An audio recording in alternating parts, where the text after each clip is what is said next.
Hello,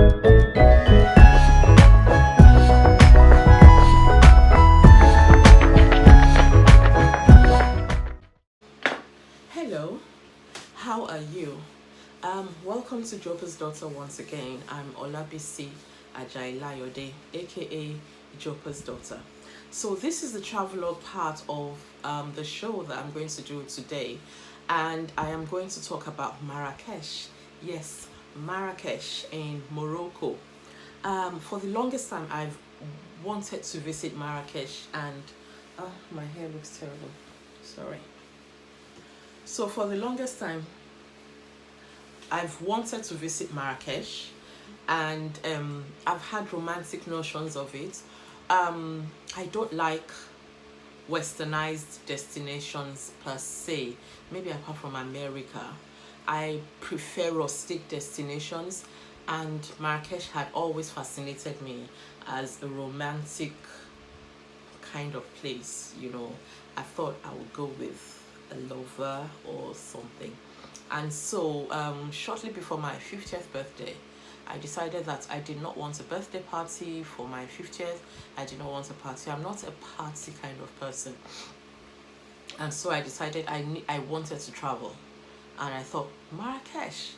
So I said to my husband, my husband, lawyer man, and I said, I'd love to go to Marrakech for my 50th. And he was like, now, lawyer man is the exact opposite of me. He likes his modern comfort.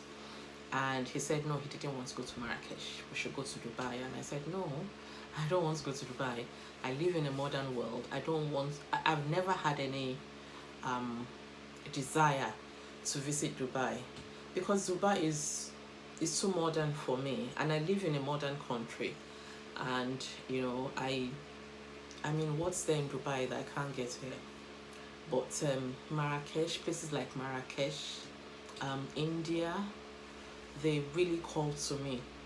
So we had this long argument, and he was like, no, we're going to Dubai. And I said, no, it's my birthday. I want to go to Marrakech. And eventually he said, okay, we'll go to Marrakech, but and I want to go to Marrakech, and I want to stay in a riad. And I was like, no. Even if we're going to Marrakech, we're not going to stay in a riad. We're going to stay in a modern hotel, as high a star as possible, maybe 5-star if we can. And I thought, no, I don't want to stay in a hotel. I want to experience authentic Marrakech life. And we couldn't agree on that. And he said, well, if I don't, he's not going to pay for the trip. And I thought, okay, no problem, I'll pay for the trip. And so I said to my son, Toby, let's go. So we went to Marrakech. We went from London Gatwick to Menara Airport in Marrakech, and I think it's about a 5-hour drive. We booked for hotel and flights together, and the hotel we stayed in, Riyadh Camela, very lovely. I recommend it. And so we got there, and British Airways gave us the option of booking transport from the airport to the hotel, but it was a bit expensive, so we thought we chose an alternative. We booked our own transport, which was much cheaper. Now, big mistake, because what happened was that when we got to Marrakech, it was a bus waiting for we had to wait for about 30 minutes, whereas the people that booked the taxi with British Airways are just getting on the taxis and whizzing past us.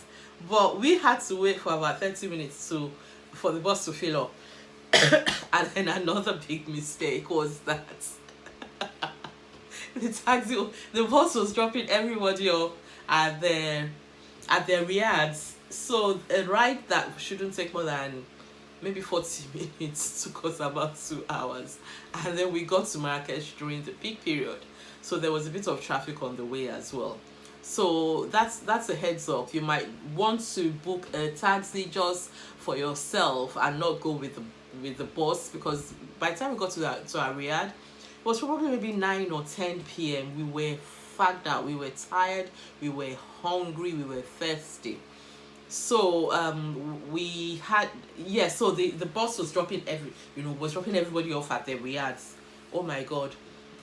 So my first impression of Marrakech is that it's a beautiful city. It's a city of gardens. Every few, I don't know, kilometers or meters, I don't know, you see a public garden, well planted, green, against the grayness of Arabian desert land. You'd see them, and then you see the camels and everything. So yeah, my first impression, it's a very beautiful city. And Marrakech is divided into two. There's an ancient and there's a modern. So the modern is nearer the airport. So you're driving through and you're seeing all these modern buildings and all these modern buildings, and then you get to the middle of Marrakech, which is Jamal Efna. And then from Jamal Efna going down, it's the ancient, and that is where I love, because that's where you have little streets with brown rose colored buildings, cobblestone alleys. It's really beautiful. That's right up my street. So yeah, we got to the Riyadh Camela about 9 or 10, and they made us feel welcome. And dinner was over, but we were starving, so they went back into the kitchen and made us a tangine. I can't remember what I had and what Toby had. Different food, but tangine. I think maybe I had beef and Toby had chicken, or maybe I had fish and Toby had beef or something. Honestly, I can't remember, but that's the picture there of what we had that night. So we went to bed. Very beautiful room. Not sparsely decorated, but it was beautiful, in a very traditional, rustic way. So the next morning, we our hotel had breakfast as part of the package. So we went upstairs to the roof terrace for, that's the picture there, and we had breakfast. Now they make the most delicious eggs in Marrakech. I think they use native spices. It was really, really nice, and that was what I had for the day while we were there. Throughout, I'd fill up on breakfast, heavy protein breakfast, sausages, eggs, bacon, anchovies, fish, delicious freshly brewed coffee, delicious freshly squeezed oranges. Now the fruits of Marrakech are heavenly. The oranges are, I don't know if it's modified or if that is how it is naturally, but they are so juicy and so succulent and so sweet.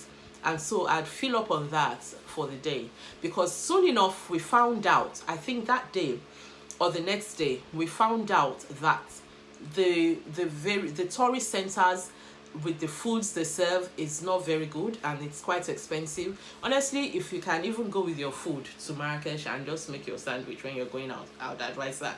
I don't think they have good food in the tourist centers. Maybe if you went to the newer side and the 5-star or 4-star hotels, you'll be able to get good food, delicious food. But for the old city part that we stayed in, I can tell you this for nothing, and I'm a foodie and I'll try anything once at least. They don't have good food in the tourist centers. So right, and that is it. So I'm reading stuff here to remember what I need to talk about. So yes, I need to describe what a riad is. A riad is a traditional Arabian house, and the architecture is this. It's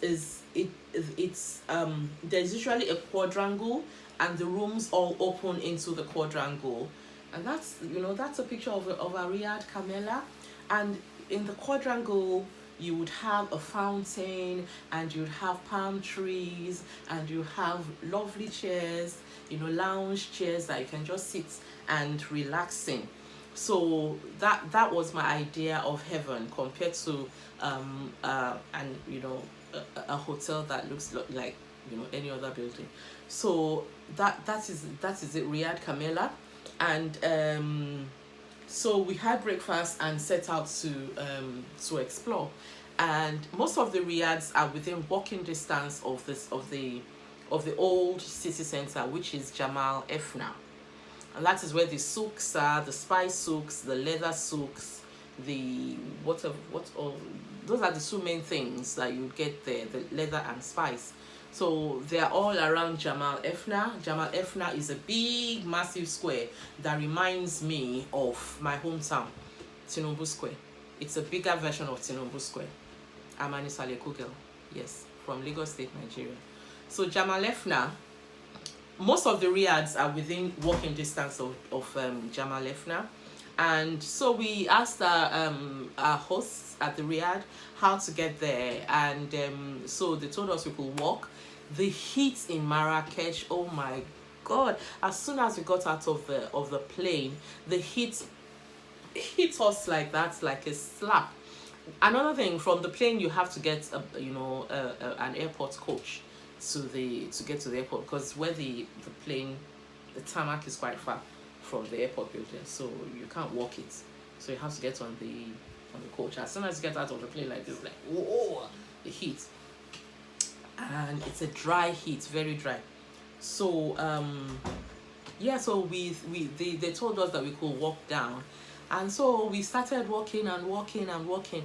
Now, let me tell you this. This is probably not a good thing to say, but I'm going to tell you this, my dear friend watching this. If you want to go to Marrakech, if you're going to Marrakech for the first time, please be aware of this. And you can Google this and you will find that I'm not lying. The people of Marrakech, I think they are called Marrakech, they are so used to tourists that they have become experts at defrauding tourists.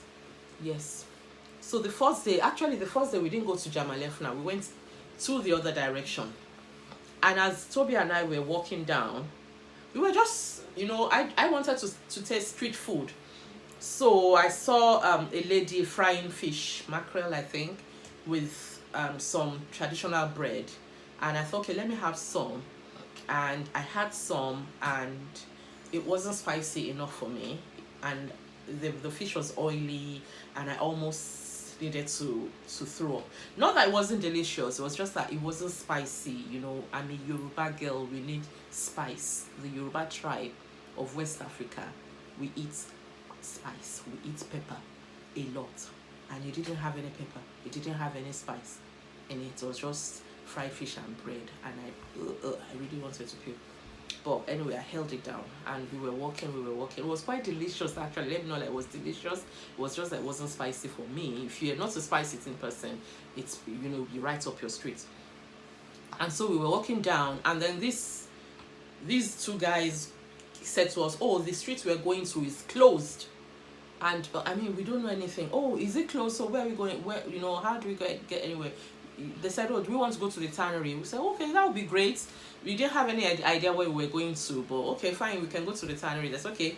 The tannery is not that direction, it's this direction, and they will take us, so that we don't get lost, because it's quite far, and it's winding and alleyways and all that. And we were really, really grateful. That is another fraud. Yes, sorry, before I get to the fraud, they said to us the tannery was only open, I think maybe once a week, or once every 2 weeks, or once a month. But basically, they told us that the tannery was only open that day.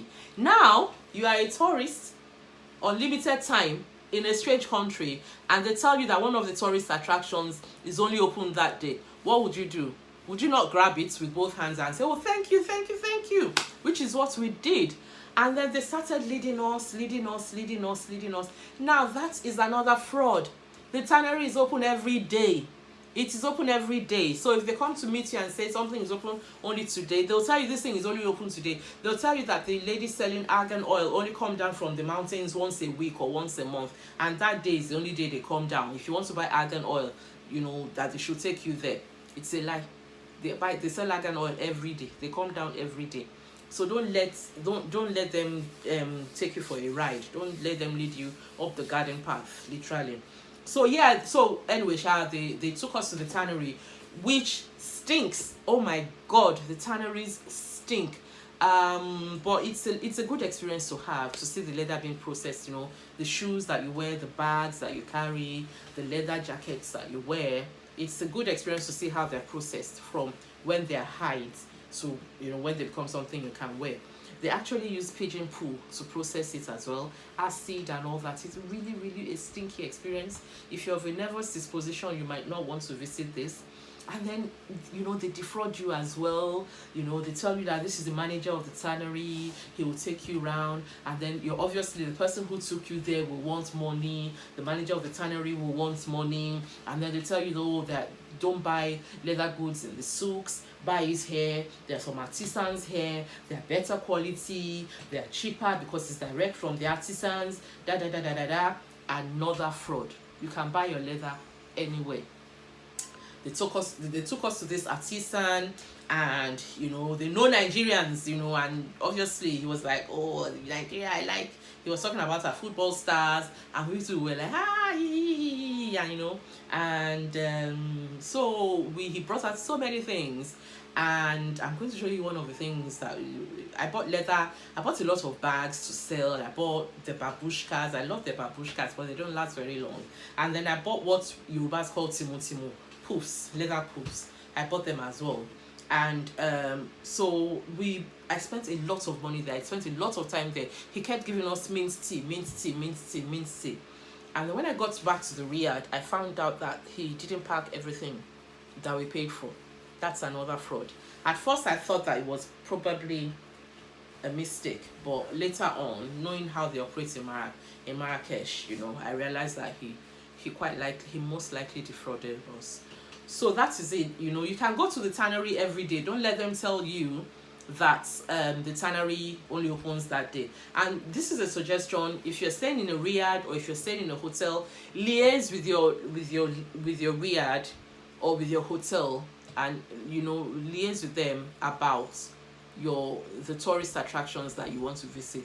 We made that mistake. We thought, you know, it didn't even occur to us to liaise with us the first day. It was later on that we started telling them what we wanted to do. And then so that was our first day. The second day we went to Jamal Efna, the spice markets, the leather markets. Lovely, beautiful, all sorts of leatherware there. And so we bought some spice, we bought some leatherware, and let me see, I've got the things here, so because I don't want to forget, I'm quite forgetful, my memory is fantastic in Jesus' name. Yes, so the next day we went to the Medina. The Medina, I think Jamal Efna is in the Medina, or the Medina is in Jamal Efna. I don't know. Anyway, the center of that's the tourist center, and so that's the picture there. By this time I had made new friends. I'm a very friendly person. I had made new friends with this couple, and I saw them at breakfast. Now, Toby is not a foodie person, so by the next day, Toby wasn't coming down for breakfast. He'd rather sleep to his heart's content than come downstairs for breakfast. So I'd made this new friend upstairs. I'd walk up to them, oh hi, da da da, and yes, not just them. I made a few friends, and so those are them. And so we went to. Did we go together the next day? I can't remember. Anyway, so we walked around. Yes, I think we went the next day together. We had a long day. We saw some kids playing football. The guy played football, and Toby and the guy played football with the kids, the street kids playing football, stuff like that. We had lunch. There are lots of cats in Marrakech. A lot of hungry looking cats. They'll just sit a lot to you and try and eat your food. So we had this cat that was following us up and down and trying sidling up. I don't like cats. I'll talk about that later. So I don't like cats because they're too independent. You know, they come to you, they sidle up to you when they want something, and then when you want to pet them, they snarl at you and go. So later on, Toby and I and my friend and her, the couple, the lady and the woman, you know, they had other things to do. We had other things to do, and so we separated. And then towards night time, we wanted to go back to the Riyadh, and we could, you know, we were finding it awkward and difficult, and so we thought we'd call a cab. And then they spent dirhams there, Moroccan dirhams. And I think this is another hint for you. If you're in Morocco and you want to buy anything, let me say, for example, they said something costs 200 dirhams, for example, you need to haggle. You need to haggle, and don't haggle in small, you know, in small, you know, haggle well. If they said something costs 200 dirhams, for example, don't say 190 dirhams, don't say 170 dirhams. Say 90 dirhams. Yes, say 90 dirhams. Cut it by more than half. Because those people in Morocco, oh my God, they... Anyway, say 90 dirhams or say 70 dirhams. Because that thing they call 100 and 200 dirhams for you probably costs 100 dirhams, you know. So, just slash it like that. But we didn't know that that day. We didn't know that that day. We didn't know that that day. So let's say they called it 200 dirhams. So I said, oh, 170 dirhams. They were like, no. 90 dirhams. I was like, oh, 180 dirhams, 180 dirhams. And by this time, people was really, really tired. And so we settled on 180 dirhams. And then they took us to the Riyadh. And 3 minutes later, we were at the Riyadh. It was such a short ride. And I suspected that they cheated us, but I wasn't sure. So the next day, the third day, is this the third day? The second full day? I don't know, I've lost track. Anyway, so we told this was when I now decided to ask the Riyadh manager how to get around. And he said, oh, the Jamal Efna, the town center, is like a 30 Riyadh taxi ride. Oh my God. And these people had charged us 180 because they knew we had tourists and we don't do anything. So that is it. So the people of Marrakech, they are not a very honest people, in my opinion. So we then went to the Jamal Efna, and then they came and met us. Oh, and then yes, then the Riyadh people had told us that trick, that they'll come and tell you that something is only open that day. It is a lie. Everything opens every day. So they came and met us and said, oh, that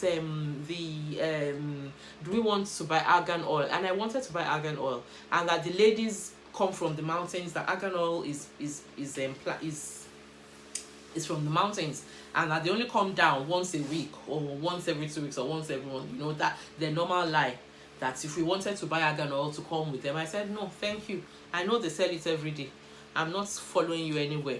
So the places we went to, the tourist attractions there,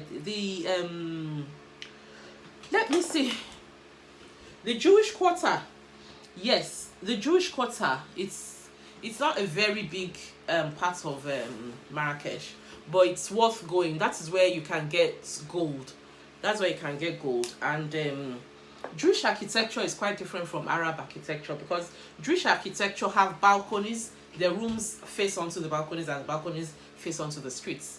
Arab architecture is the other way around. The rooms face away from the road and away from the streets and inward towards the courtyard.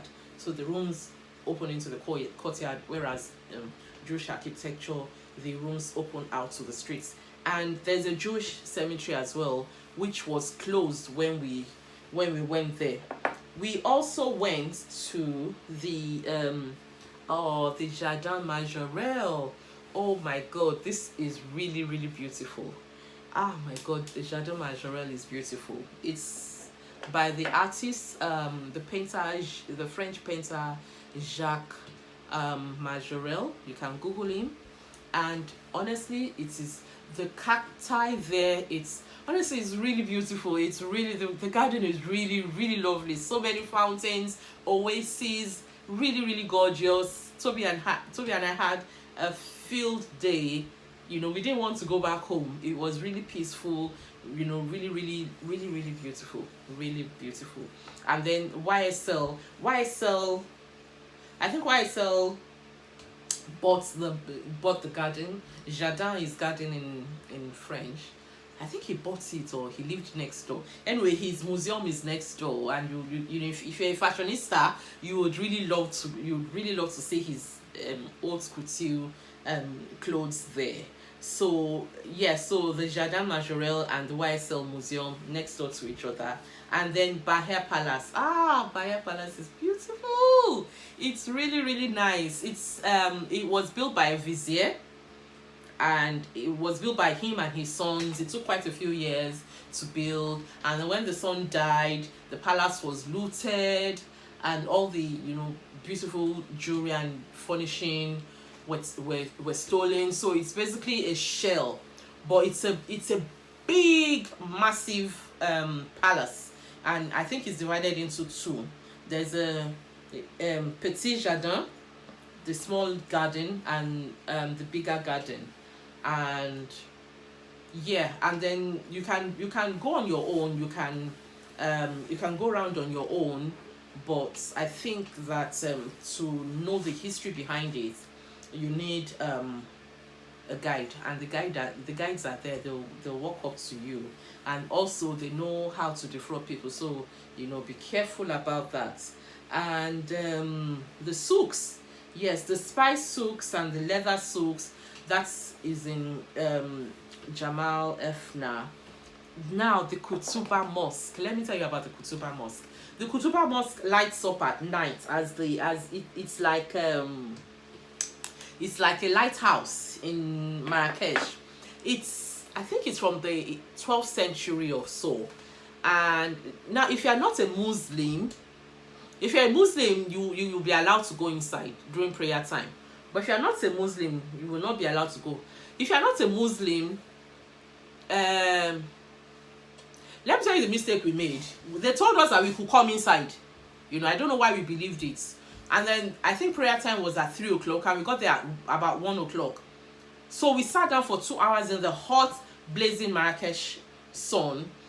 And then when it was 3 o'clock, and there was a call to prayer, and we thought, obviously I'm a Christian, we are Christians, I know that we can't really go inside.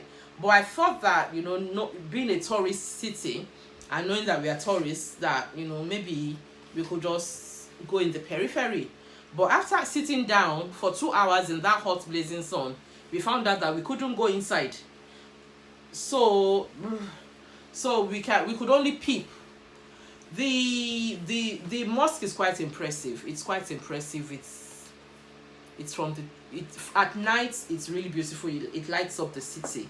And then you need to have a hammam experience. Most of the riads have in-house hammams, and yes, oh gosh, you need to have a hammam experience. If there's one thing you can only do in Marrakech, you should have a hammam. You should have a hammam. By the time they scrubbed my body, I felt like a baby. I have dark armpits. By the time they scrubbed my armpits, my armpits were almost as yellow as my face. You should have a hammam experience. And then one day while we were walking up, it was a bridal party. The bride was being led for a hammam. Was it the bride or the groom? I can't even remember. One of the couples was going for a hammam bath before the wedding the next day, and it's a ceremony. The family dance and they play music on the streets following this person getting married, and they invited us. They did invite us, but why didn't we go? I can't remember why we didn't go. I think Toby wasn't keen. I was keen. I'll try anything once. So you should have a hammam experience. Camel rides as well. Those camels, they stink. They are more romantic on TV. They stink. I was like, okay, maybe I wouldn't. But Toby was like, absolutely, he must have a camel ride. When we got there and those massive animals were near us with their smell, Toby was having a rethink. I said, no, you are not going to have a rethink. We came up here because of you. So he got on the camel, my poor son. The camel was lurching like this. Lurching. I don't think he enjoyed this. But I don't know about you. You might want to do the camel ride. At least to take pictures. It's a to-do for a lot of people. And then yes, horse-drawn carriage around. It take you from old Marrakech to new Marrakech and bring you back. It's quite nice, and they will also try to swindle you of money. Beware. And then there's a shopping center. Yes, another thing about Marrakech is that they don't know about zebra signs. You will stand at the zebra sign and you would expect that they'll wait for you. No, they won't wait. If you think that you have right of way, because as a pedestrian on a zebra crossing, that is how it should be, think again. They won't wait for you. So you stand at that zebra crossing. If you don't want them to break your leg, just stand at that zebra crossing until the road is free. There are no cars coming. That is when you can pass. Don't go and be thinking that you have right of way in the zebra crossing in Marrakech. No, they don't think you do. The motorists don't think you do. So yes, the horse-drawn carriage takes you around old Marrakech, new Marrakech. There's a place in new Marrakech called Les Palmiers, the Palms. That is where the rich people of Marrakech are. The houses there, the new money. I said that's where the actors, the singers, you know, the new money people. That's where they are, and that's where the camel ride is too. Now Marrakech is quite, you know, the city of Marrakech is quite far thinking, you know, forward thinking, because these camel rides, they are planting the scene for the future. It's not a scenic place right now, but you can see that they've laid the foundations. They are planting the palm trees and stuff that will make it a very, very beautiful place, maybe in the next 50 years. But right now, it's not a very beautiful place. Yeah, so that is it. Marrakech. Would I go again? Definitely. I would go again. I'd love to go back and buy leatherware for commercial purposes there. It's a lovely place, but just be aware that they will try to swindle you. They will try to swindle you in Marrakech. So the places that if you don't have much time, but I would absolutely tell you to advise you to go, the Bayer Palace, Jardin Majorelle, those, and then the Hammam. But if you're staying in a Riyadh, your Riyadh will have an in-house Hammam anyway. So those three things, if there's nothing you can do in Marrakech, those three things, I strongly advise you to do them. Yes. And then the airport is so well organized, so well run. Honestly, as a Nigerian, I almost cried, because from the door to checking in, it didn't take more than 15 minutes. Honestly, it didn't. Everything is, you know, well done. You know, everybody was doing their job. Nobody was asking you for anything for the boys, anything for the girls, you know, appreciate us, this, that.